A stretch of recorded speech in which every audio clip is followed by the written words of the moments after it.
Vivek Ramaswamy and Van Jones were at the DNC convention. Vivek Ramaswamy, he corners Van Jones. And he asks him some man-to-man questions on some serious business. I did. I'll tell you one thing.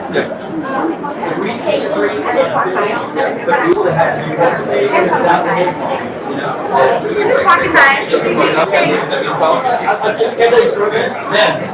gotta go down here. So we got death threats. We got death threats after the thing you said. So that's Van Jones for you. Okay, now I want to pause right there because I don't know if you can hear that because it was kind of cluttered. It looked like to me, that this is what it looked like to me. It looked to me like Van Jones is blowing Vivek off. Right? From what I can gather. The body language, sort of how Van Jones was kind of like hitting him with the shoulder, you know, because like Vivek's not a little dude. Vivek's like about 6 foot. Van Jones is tall. I think Van Jones is like 6'3". And he's kind of big dogging him right now. You know, it's kind of like, I'm the big guy, and I ain't got to deal with you. You know what I'm saying? I'm Van Jones, you know? I cry on stage, you know, but I don't cry in real life in front of people, you know what I'm saying? I just do that for my buttermilk biscuits. I do that because, you know, it suits the narrative. That's what CNN want to see out of me, but I'm really a big black man. And I ain't got time, Vivek. I got to bounce, son. So... I'll tell you one thing. So then he's like, look, man, I got to bounce, man. I got to go, man. I got babes on deck, you know? And Vivek's trying to talk to him. And Vivek's like, I got a bone to pick with you. And Van Jones is like, throw the bones away. You know what I'm saying? I got to go, man. It's real good talking to you, though. I'm being cordial. I got to roll. He's like, hold that. You know what I'm saying? Hold whatever your feelings you got. Just hold that. And Vivek puts him on blast. He's like, no, I may be Republican, but I ain't soft, dog. Check this out. And then Vivek says... I gotta go down here. So we got death threats. We got death threats after the thing you said. So that's Van Jones for you. And Vivek says it like to the room. He says, hey, just so you know, Van Jones, we got death threats from what you said that time. Me and my family got death threats. Okay? Just want you to know that. That little thing you said on the air that time. He said, that's Van Jones, everybody. That's Van Jones for you. And this causes Van Jones to think, I don't look so good right now. Maybe I should go back and listen to Vivek because, he just said that to a homeroom full of people, and they are filming. He saw the camera. This ain't no spy camera he got on. Whoever's filming this, you can obviously see he has a camera. So then they're going to have a conversation. We're on air, and you said that he's a demagogue, he's dangerous, he's going to be around for 50 years, long after Donald Trump's gone. So the first time in the campaign, we get a death threat of a man who wants to show up in New Hampshire. Thankfully, the police intervened, got it. The next day, back-to-back days, so my wife's scared enough. The next day, we wake up, it's 3 a.m., we get a call from him. He's my security guard saying, thank God you picked up, because we just got a call that somebody showed up at your house and has 4 dead bodies. So that's within 48 hours, and I'm not going to attribute that to your comment because whatever it is. But for our family, you know what? Publicly I didn't do it, but for our family, it pissed us the heck off, actually. And so the reality is, I don't try to engage in rhetoric that gets other people in danger of bodily harm, but I do think that if somebody's going to, even if you didn't intend to provoke that kind of ire on my family, in that week it landed with me. Now, at the same time, am I going to... Test. Do I want to set a good example for people in this country of what discourse looks like? I do. And in the heat of a presidential campaign, and I've been open about it since I left the campaign as well. My competitive spirits, sometimes stop us from being able to have the level of discourse we want. And I think you were wrongfully pushed out of the White House for your comments around 9/11. Way back when as well. They were misconstrued. Exactly. So what I will tell you is this. Yep. So I just wanted you to know that backdrop.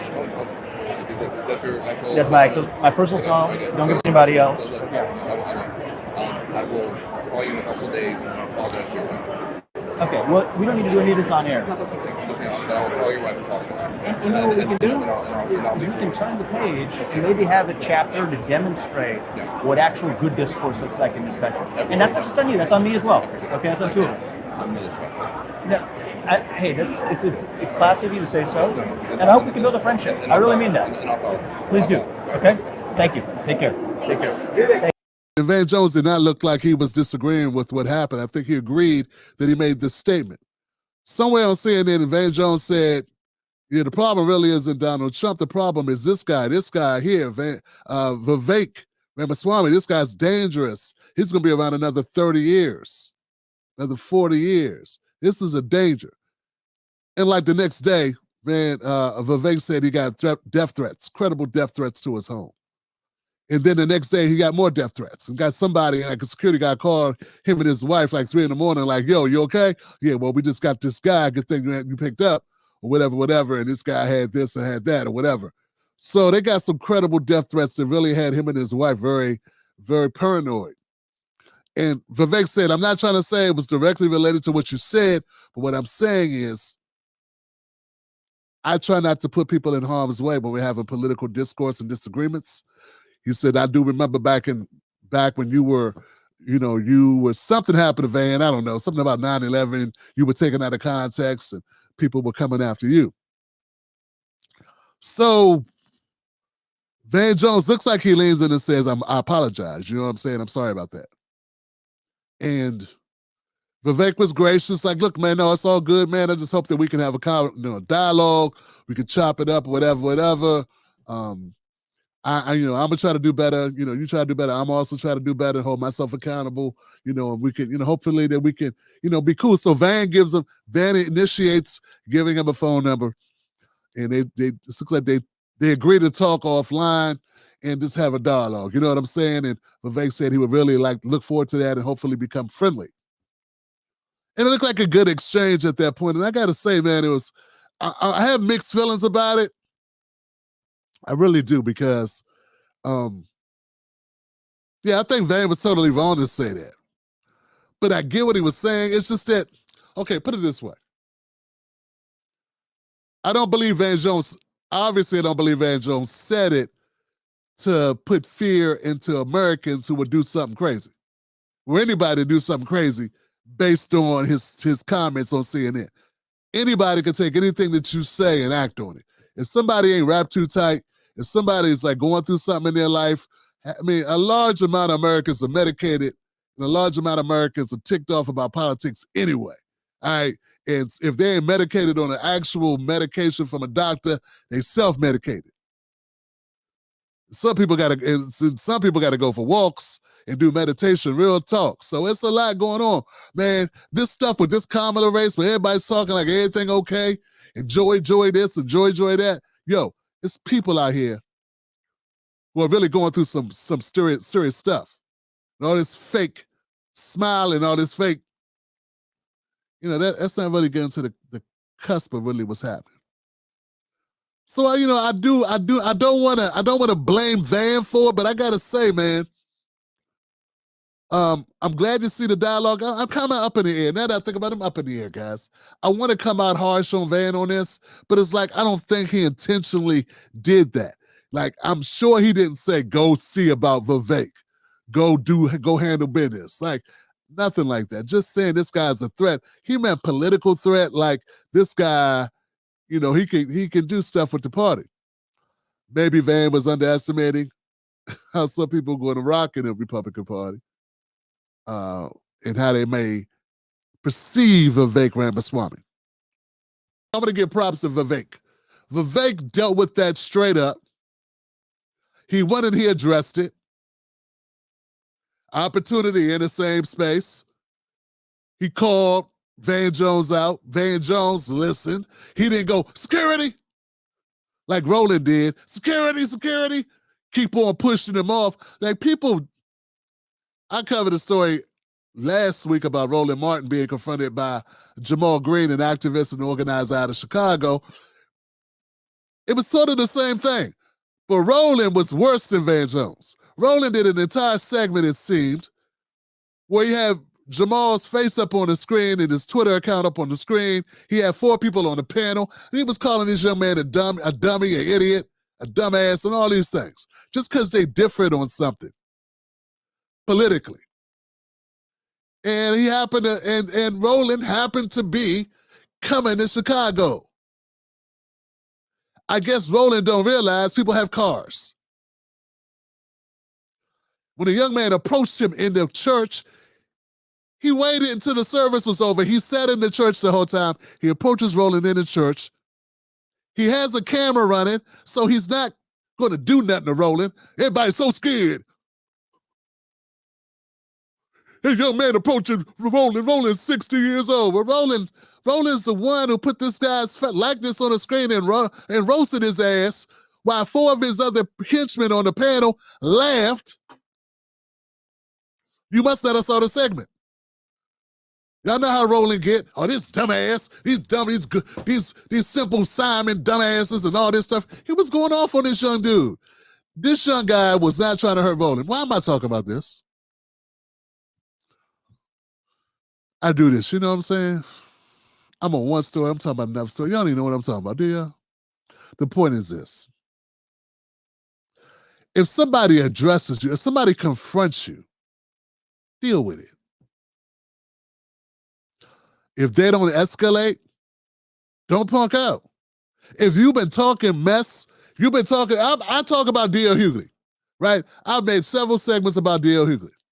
Called him a shield, called him this, called him that, right? I have not gone personal with regards to his family. I'm nothing like Monique. It's been about politics. It's different. I'm not going personal on this man's personal life. I ain't talking about his wife, his daughters, none of that. This is about politics, but still, be it as it may, he may feel a certain kind of way about that. If I was to perform somewhere, do something, and he walked up and he wanted to talk, let me talk to you, bro. I talked to him. If he was like, yo, you was a little hard on me, I say, explain to me how I was hard on you. We'd have a conversation, just like Van Jones just did, just like Vivek just did. What I would not do is go, security, security. That's me. But you know, I'm myself. I'm myself. Good job, Vivek. And like I said, guys, see, one of the things about this channel that I pride myself on, we try our best to call balls and strikes. We try our best to call it fair. You know what I'm saying? That's what we try to do here. So I'm not a big Vivek Ramaswamy guy. I don't think I've ever made positive content about him. But I find in this instance that what he did, I agree with. In the way he handled it, I agree with it.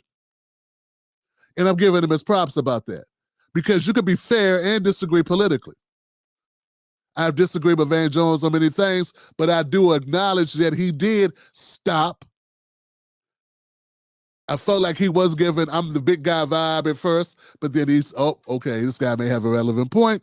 Let me listen. He did not interrupt. He didn't say, I got to go, man. I really would like to talk to you, but I got to, because the people, they do this.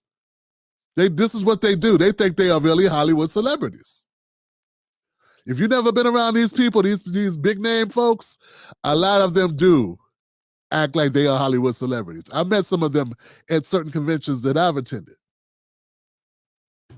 Anyway, let's keep it moving, guys. I just want to say that this was pretty good to see. Let me know what you think in the comment section.